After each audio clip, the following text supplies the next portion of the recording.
Hello friends, आज हम आपको बताने जा रहे हैं वो बिगेस्ट सीक्रेट जिसकी वजह से 30 या 40 के बाद क्यों आपका वेट एक फ़िक्स पॉइंट पे स्टक कर जाता है और आप जितनी ही मेहनत कर लें वेट गेन और वेट लॉस की इस जर्नी में आप रहते हैं हमेशा एक ही फ़िक्स पॉइंट के ऊपर।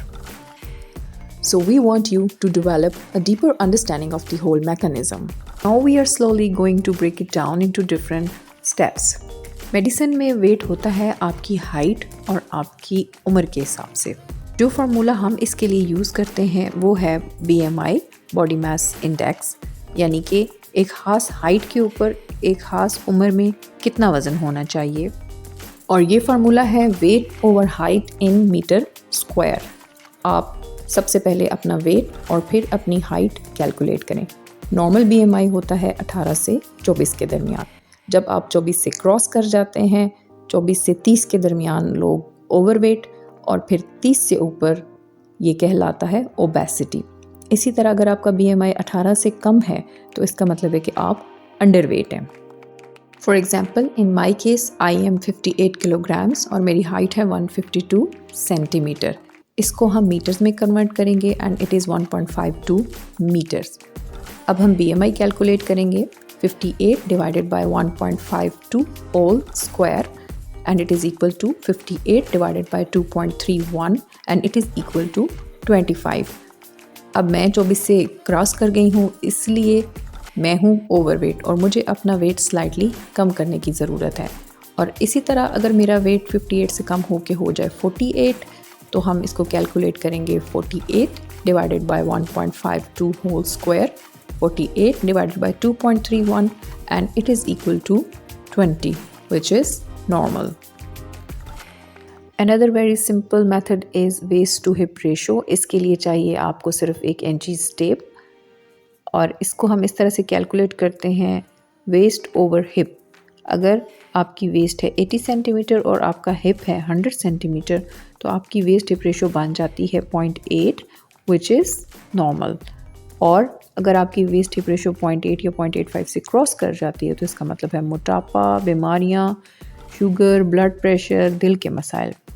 लेकिन अगर आपकी वेस्ट हिप रेशो 0.8 या 0.75 से कम हो जाती है that means a perfect levels of hormones in your body which in case of female is particularly helpful, क्योंकि फीमेल में अगर वेस्ट कम हो और हिप ज़्यादा हो तो that indicates perfect levels of oestrogen, क्योंकि ईस्ट्रोजन डिपॉजिट करती है right amount of fat on your thighs and hips और यही फिर फ्यूचर में आपकी फर्टिलिटी को डिटर्मिन करते हैं। इसका मतलब है फीमेल्स में बच्चा पैदा करने की सलाहियत या सेहत की अलामत होती है जब उसके ईस्ट्रोजन और प्रोजेस्टेरॉन नॉर्मल होते हैं।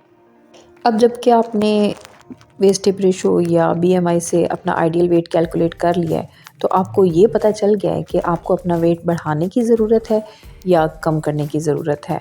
लेकिन हम आपको ये बताने जा रहे हैं कि वो ऐसी कौन सी गलती है जिसकी वजह से आपकी कोई दुआ कबूल नहीं होती और आपका वज़न वहीं का वहीं और आपके सारे जिम के पैसे ज़ाया और आपकी सारी डाइटिंग ज़ाया।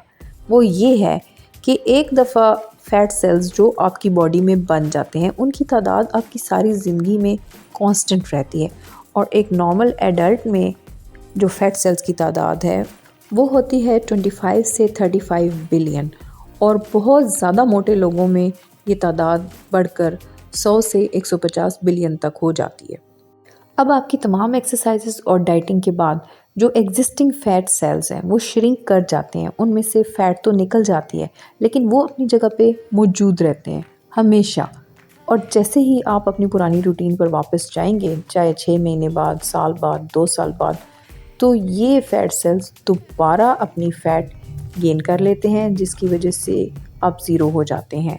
इसका मतलब है कि एक दफ़ा जो फ़ैट सेल्स बन गए हैं आपकी बॉडी में वो कभी वहाँ से जाएंगे नहीं, वो सिर्फ आर्जी तौर पर फ़ैट को अपने अंदर से निकाल देते हैं। In weight gain existing fat cells enlarge as they store more fat and in weight loss existing fat cells shrink। ये है वो सारी कहानी जिसके इर्द गिर्द हम सारी ज़िंदगी घूमते रहते हैं। तो अब आपने करना क्या है? अगर आप 30 से ऊपर हैं और आप ओवरवेट हैं और वज़न कम करना चाहते हैं तो you have to develop a strict lifestyle जिसमें आप एक्टिव रहें, एक्सरसाइज करें, प्रोटीन्स खाएं, फ्रेश फ्रूट्स और वेजिटेबल्स खाएं। और प्रिवेंशन कैसे होगी? प्रिवेंशन करेंगे हम अपने बच्चों से, क्योंकि आप अपने बच्चों को जब जंक फूड दे रहे होते हैं, for example pizza, burgers, cold drinks, तो these things are full of calories with zero nutrition. तो आपके बच्चों का पेट तो भर जाएगा लेकिन उनको न्यूट्रिशन नहीं मिल रही, और सारी एक्स्ट्रा कैलोरीज बनाएंगी नए फैट सेल्स और न्यू फैट डिपॉजिट, और 20-25 साल की उम्र के बाद उनके लिए इस फैट को लूज़ करना तकरीबन इम्पॉसिबल हो जाएगा। Remember, it's not your fault but it is your fight. और हम फाइट करेंगे कि हमारे नए फैट सेल्स ना बने और पुराने फैट सेल्स में से भी फैट आहिस्ता आहिस्ता जाती रहे। और हम ये सब करेंगे एक्टिव लाइफस्टाइल, हेल्दी ईटिंग और पॉजिटिव एटीट्यूड के साथ, ताकि आप डॉक्टरों और दवाइयों पर पैसे बर्बाद करने की बजाय प्रिवेंशन के ज़रिए एक एक्टिव लाइफ गुजारें।